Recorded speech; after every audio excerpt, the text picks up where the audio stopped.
Okay, y'all, I couldn't wait any longer. I'm gonna start painting. What I've decided to do is paint, I've got 8 of these circles. I'm gonna paint 4 of them gold and paint 4 of them blue. Then I'm gonna take down the big sign that I painted earlier this week with the red and green. I'm gonna cover the red and green ornaments and just have gold and white ornaments on a blue background. Then I can get some white, big, poofy ribbon to make a bow for the wreath and a bow for the top and the bottom of the garland. So our outside will be blue and white and gold. Next, we'll be buying gold spray paint for my table and chairs, and then I'm gonna cover the seats, I think, with some denim. I think that would be really cute. And I can kind of leave that out all year. You know, it's not like it's a seasonal thing. Gold and denim is fine all year long, you know. So first I'm going to, let me use this sponge. I'm going to use a sponge and coat all of these ornaments with that. This is that brown and gold. Well, I'm sorry, brown and yellow that I mixed to try to get a good gold color. I'm not even going to worry about the sides, y'all. Nobody can see that. I'm not worried about that. And I might want to paint them a different color next year. So there's no sense in doing all that. I don't need to. If I get it done and I don't like how it looks, if it looks like I can see that color, I'll just use a nail file and sand it off. But right now I'm getting a base coat on here to go back and make them gold. And the more I think about it, I love the idea of the white and blue and gold, but all those red and green ornaments I've already painted, I'm gonna have to go back over them with some serious white, get down a good white base coat over that red and green to be able to cover them with white and gold. Or white and gold. That's what I'm talking about, white and gold. I can't even talk right. So we're not even gonna have any red and green outside, which is kind of cool. Because even the years that I've done different kinds of, I like to do different kinds of themes and stuff. One year I had, I used like hot pink and turquoise and lime green and I can't remember what the other color was, maybe a purple. Even the year I did that, well, I mean, it still had some red. I had bought a Happy Birthday Jesus metal sign to put out in the yard, and then I decorated the garland and everything to match it. So even the year I had that outside, I still had some red and green in it, you know. I think I mixed up too much of this paint, but I can use it to base coat those ornaments that I'm gonna cover with gold. Don't pretend like you didn't see me just lick my thumb to get the paint off. And y'all, I'm gonna tell you something.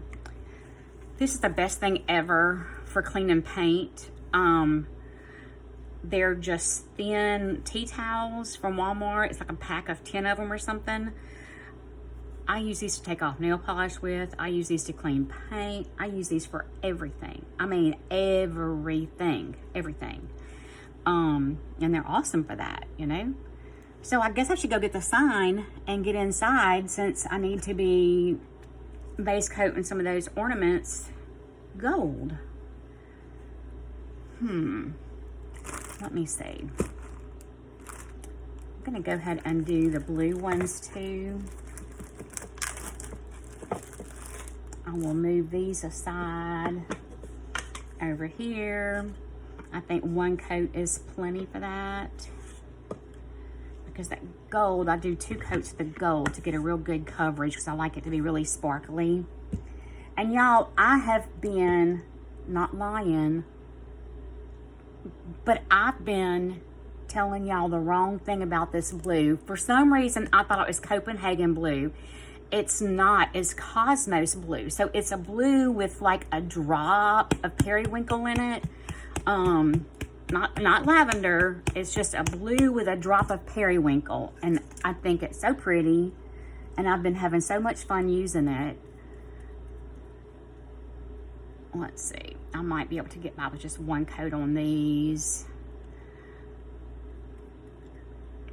And what I'll do is the blue ones, I'll go back and add some gold details, and then the gold ones, I'll go back and add some blue details. But this blue, y'all, if I could decorate my tree inside, like, our tree this year is all, well, they're all pretty much homemade ornaments, except one that I ordered and has our names on it, and then another one that I ordered as a surprise for Shannon. One is one that my daughter made for us a couple of years ago. It was one of her really big sellers. But for the most part, all of our ornaments are things that I've made or that we painted together, just, you know, watching a Christmas movie and drinking hot chocolate and painting kind of thing. Because once in a while I can convince him, this would be so much fun, and he'll do it. But it's not as much fun for him as it is for me. So I've learned to just kind of like do my thing, let him watch his movie or play his game or whatever, and I'll just paint or do what I want to do. We're real easy like that. You know, we're grown. We're grown. I don't have to be up his booty all the time. He don't have to be up mine all the time. He does his thing and I do mine, and we get along great. And anything I do, he says, baby, that's beautiful. And I say, what do you think about this? I think that's beautiful. Now, y'all, I think I told y'all about the whole pink, decorating the Christmas tree pink. And he was like, because he says pink gives him a headache. The ornament that I ordered him, believe it or not, it's pink. Well, it's got some pink on it, but it's mostly red. So maybe he doesn't even see the pink because there's red and black on it too. But I sure did. So there is a pink ornament on the tree. And one of the heart ornaments that I made, our first Christmas, I made from an old sweater, and it's like a bright hot pink. So man colors, it probably looks red in man colors, you know. I'm probably safe with that one. I don't think he's even noticed it enough to wonder what color it is. He's so easy, y'all. That's the sweetest man in the world. He is, he's teaching out of town today with another agency, teaching their academy instructors how to be instructors. So bless his heart, when he gets home today, he's going to be ready to eat and unwind and take a shower and go to bed. He's going to be tired. But that's okay, because I told him yesterday, after that meltdown I had, if y'all saw that one, Mama went into meltdown yesterday, and that's okay. But I said something to him. I was trying to talk to him about last night. Well, I wasn't trying to. I was talking to him about it last night, about the trouble I was having setting goals, and he kind of helped me through that. He kind of walked me through some different, looking at things a different way than I had before.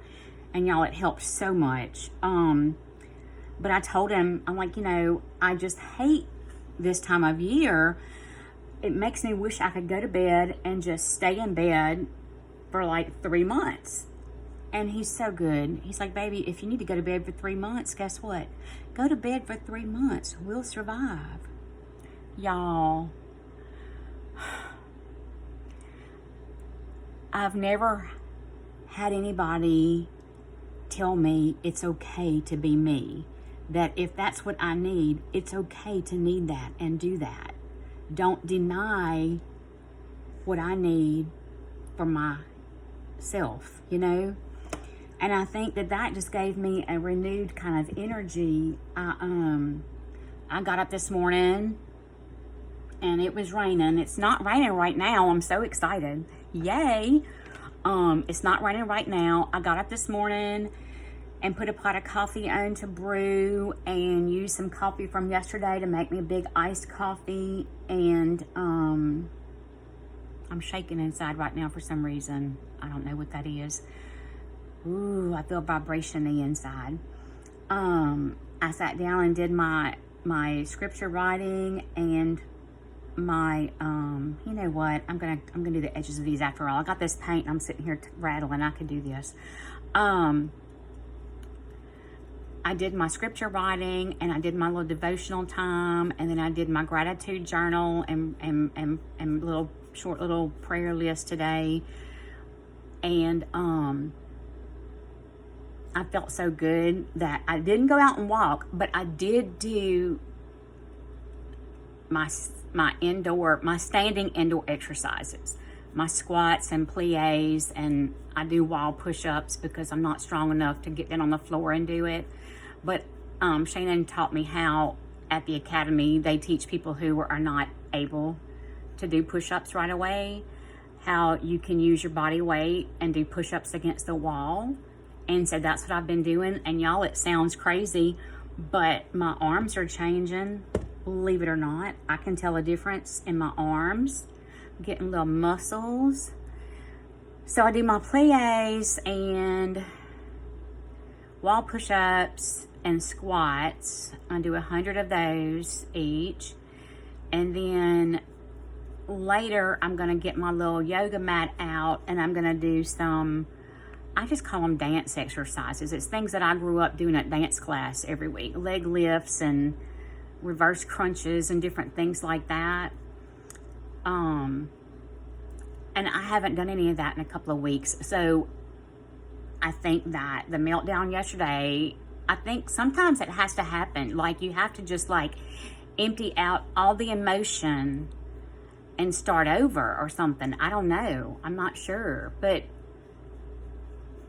I feel so refreshed and renewed and revived and just ready to go this morning after all that. Which I hope I did not trigger any of y'all yesterday with all that. But I think that I needed to get a lot of things off of my chest. You know, it started with the goal setting and turned into a whole nother thing. But my first intent, I think, with this channel, or not my first intent, but one of my goals and intents with this channel is to educate people about childhood SA and the lasting damage that it does. So if you encounter somebody who's been through that, and y'all, if you know the statistics, you know that in your lifetime you're going to encounter somebody who's been a victim. But it can help you understand what it is they go through that never goes away, the things that never stop. And I think that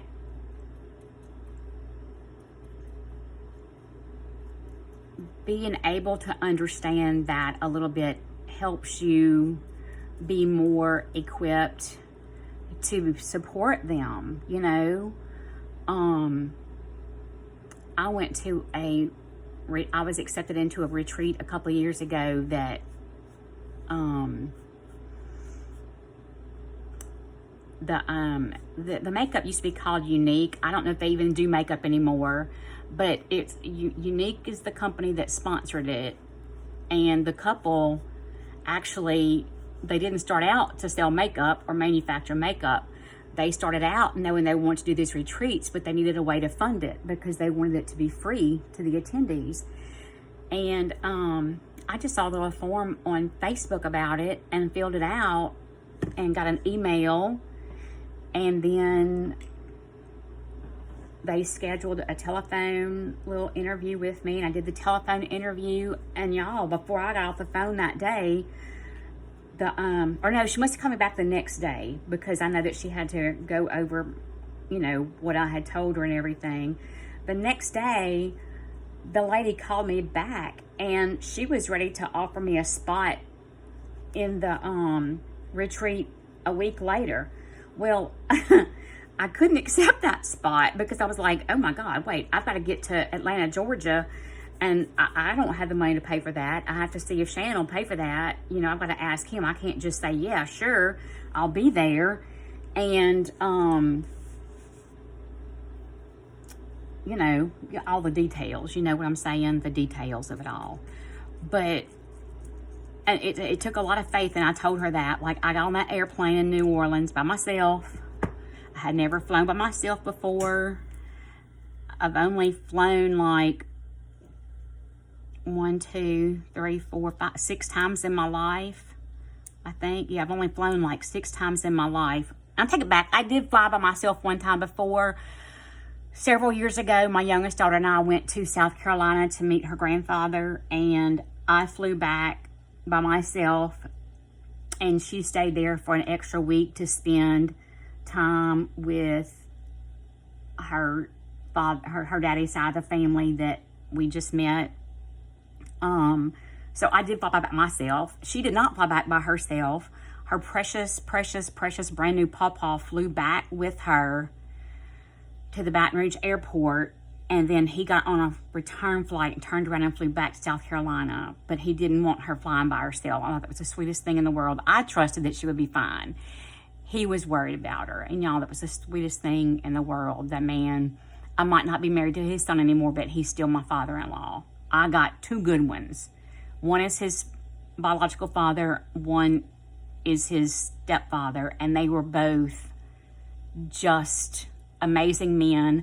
And I don't care if I get married 18 times before I die, those two men will forever be my father-in-law. You know, we've talked about that with one another, and they joke about it. And anyway, we just have we have a special relationship. Oh, I forgot. I want to do the edges of these, huh? Look at me, I forgot. Anyway, so I had never flown to the Atlanta airport before. It was quite the adventure. Of course, this wasn't long after COVID, and this has been since 9/11. You know, it was the last time I flew before this. Things were a lot different flying. You know what I'm saying? It was before COVID. So we get to the airport, and Shannon can only go so far with me, and then he has to leave, you know. And I'm by myself in that New Orleans airport, and y'all, it's not too bad. Well, I got off the plane in Atlanta, and that place is no joke. I was supposed to be meeting somebody I had never even laid eyes on before, a lady holding a sign that says Supriya. That's all I knew. And they told me she would be in front of, I don't know if it was Applebee's or Ruby Tuesday, one of those kind of restaurants, you know, like a Bennigan's kind of restaurant. So I asked somebody where that is, and I go there, and I'm standing there with my little suitcase and everything, and I'm nervous because there are all these people around me speaking all these different languages, and it's like, ooh, this is big time here. And people are rushing and going, and there's security dogs sniffing bags and sniffing people and everything, and just all this going on around me, the hustle and bustle and the noise. Oh my God, it was so loud in there and so bright, y'all. It's like, I never thought about it before, but I guess they don't turn the lights off at night because people are still there catching flights and coming in from flights and stuff. I just never thought about it before. But it was so bright and so loud. And I'm a little bit, I get overstimulated easily by things like that, light and sound. But volume is a real problem for me. I don't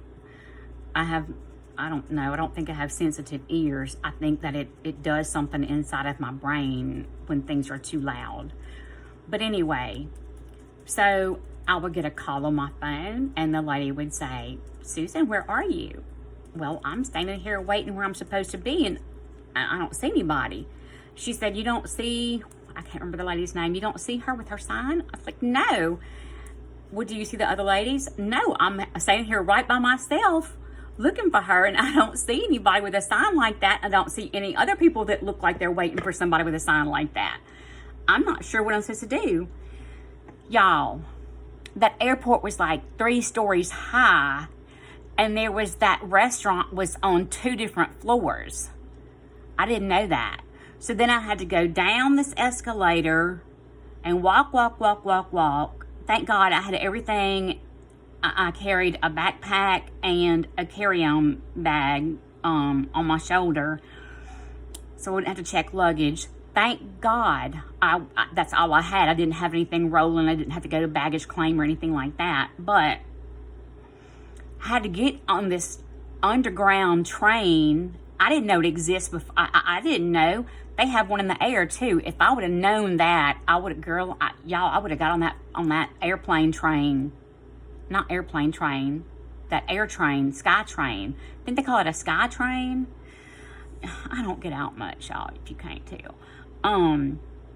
So I had to get on the underground train, and I'm trying to stay close to a door so that I can get out when it's my time to get out at the gate where I'm supposed to get out at. And I got out, and I ran over to the restaurant, and there they were. It was like the driver that they sent from the retreat, and I think 4 other ladies. It might have just been 3 other ladies that day, and then the other ones, some of them drove. But one of the best experiences I've ever had in my life.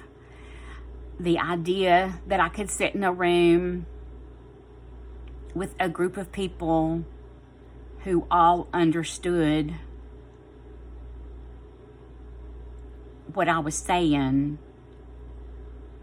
about my trauma and could relate to it. Even all the counselors are survivors. And that's what I decided. I'm not a victim. I was a victim. I became a survivor when I started telling my story. And that's a lot to talk about, isn't it, when I'm supposed to be painting Christmas ornaments. But anyway, it's just something that survivors need support.